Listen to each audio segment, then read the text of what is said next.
Para saudara dan saudari yang Tuhan cintai, selamat pagi dan selamat bertemu lagi dalam Renungan Harian edisi hari Selasa sesudah Pesta Penampakan.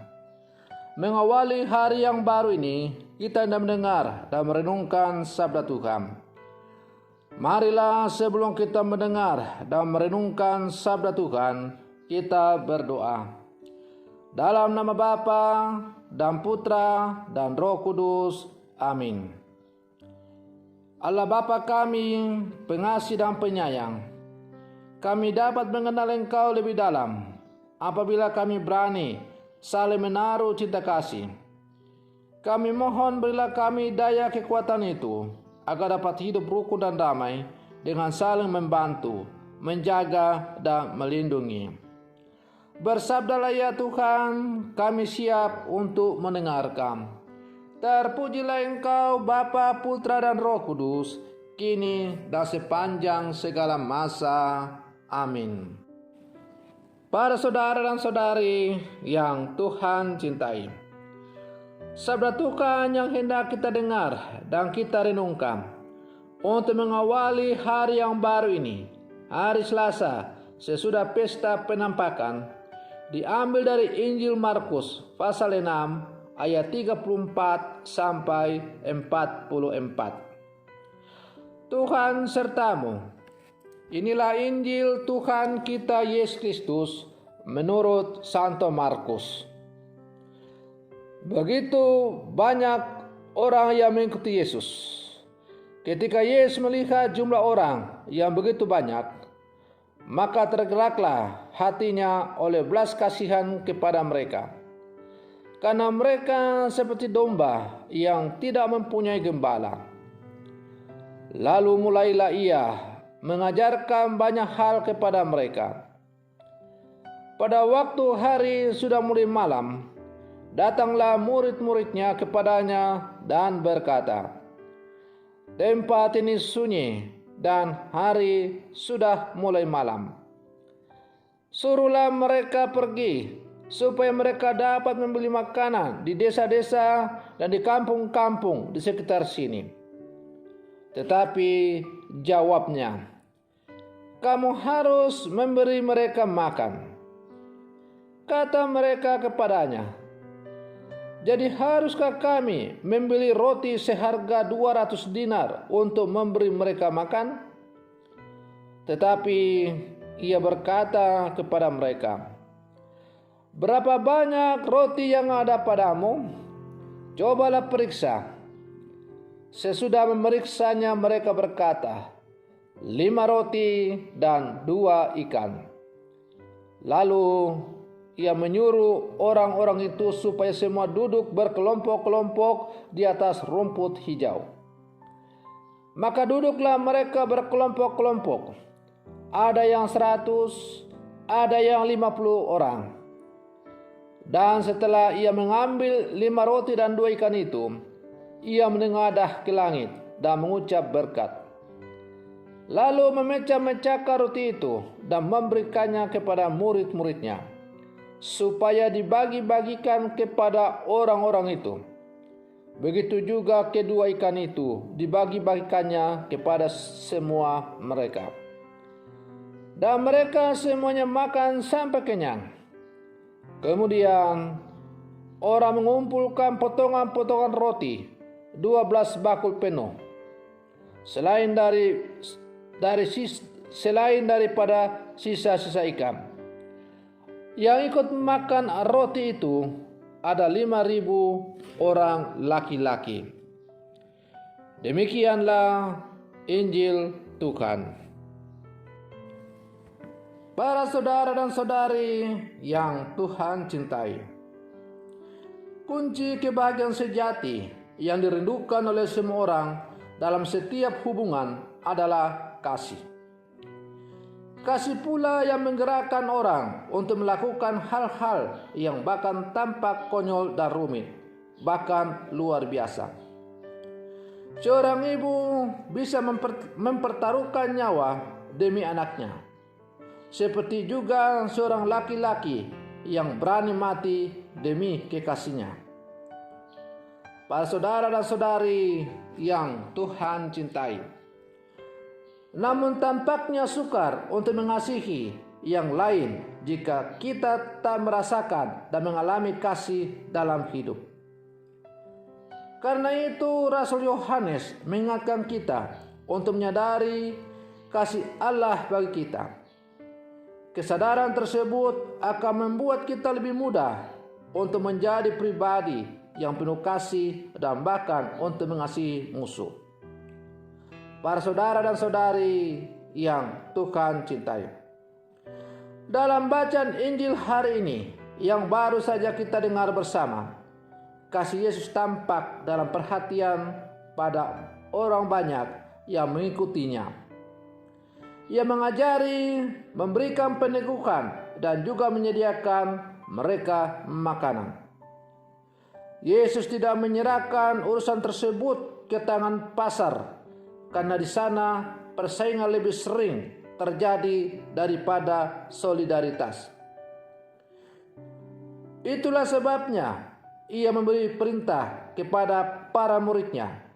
Ketika para murid datang dan meminta Yesus supaya menyuruh orang-orang itu pulang agar mereka bisa membeli makanan karena hari hampir gelap. Yesus menjawab para murid, "Kamu harus memberi mereka makan." Kesediaan para murid untuk memberikan diri dan makanan kepada pengikut Yesus merupakan ungkapan kasih yang paling sederhana dan luhur. Karena itulah ia menggerakkan hati seseorang untuk keluar dari kepentingan pribadinya, lalu mengarahkan hati pada pikiran dan mengarahkan hati dan pikirannya kepada orang lain dalam perbuatan kasih. Perbuatan kasih ini pula lah yang kemudian mendorong gereja untuk keluar, untuk mewartakan dan melayani umat Allah yang terdiri dari berbagai macam golongan, suku, bahasa, dan lain-lain. Para saudara dan saudari yang Tuhan cintai, karena kasih ini pula lah maka Yesus rela berbuat apa saja demi untuk membahagiakan dan menyelamatkan manusia. Bahkan nanti kita bisa lihat bahwa karena kasihnya yang begitu mendalam kepada manusia, maka Yesus rela mati di atas kayu salib demi cintanya yang mendalam kepada manusia. Para saudara dan saudari yang Tuhan cintai, kita yang hidup di zaman sekarang adalah murid-murid Yesus. Sebagaimana dikatakan dalam Injil hari ini, Yesus meminta kita untuk memberi makan kepada sesama kita. Maka hendaklah pula dalam kehidupan kita sebagai orang-orang beriman, kita hendaknya memberikan makan dalam arti kita memberikan apa yang kita miliki sesuai dengan kemampuan yang ada pada diri kita masing-masing. Atau kita memberikan apa yang Tuhan telah anugerahkan kepada kita.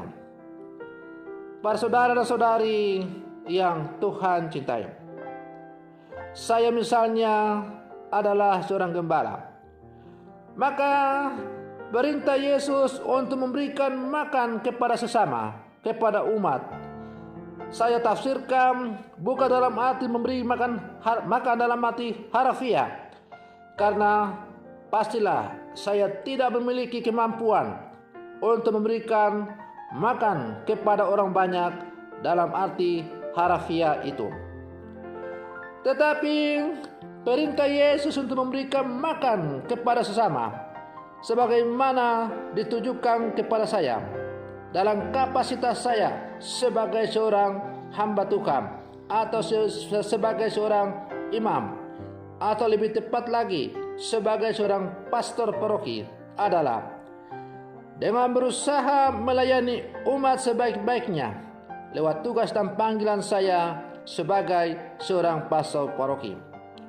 Saya memberikan makan kepada umat dalam arti rajin mengunjungi umat, rajin merayakan Ekaristi, rajin memberikan contoh kepada umat dalam hal berdoa, menyapa setiap umat yang datang dengan ramah, berusaha dengan sekuat tenaga untuk mencarikan jalan bagi umat yang mengalami permasalahan dalam hidup, dan lain-lain. Itulah cara saya untuk mewujudkan perintah Yesus untuk memberikan makan kepada orang-orang yang mencari Yesus. Maka kepada saudara-saudari sekalian juga, saudara-saudari jangan pernah berkata bahwa saya tidak memiliki kemampuan untuk memberikan makan kepada sesama. Karena kepada kita Tuhan telah memberikan sejumlah kemampuan, kelebihan yang dapat kita berikan untuk memberi makan kepada sesama kita. Seorang guru atau seorang pendidik memberikan makan kepada sama dengan berjuang untuk membebaskan anak-anak didik dari kebodohan. Seorang tukang ojek yang memberi makan kepada sesama dengan berusaha melayani, mengantar penumpang dengan penuh rasa tanggung jawab ke tempat tujuan. Seorang nelayan memberi makan kepada sesama dengan pergi menangkap ikan dan kemudian menjualnya di pasar. Ia sudah memberi makan kepada sesamanya. Para saudara dan saudari yang Tuhan cintai, singkatnya, bahwa kita sebagai murid-murid Yesus yang dipanggil dalam aneka karya dan pelayanan, kita dituntut untuk selalu berdiri di barisan terdepan untuk berikan makanan kepada setiap orang yang membutuhkan.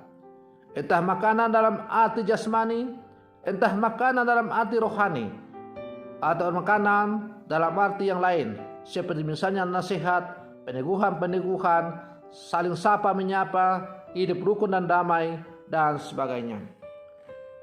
Maka marilah dalam seluruh kehidupan kita sebagai orang-orang yang percaya, kita saling memberi makan, supaya selalu ada damai sejati, damai sejahtera di muka bumi ini.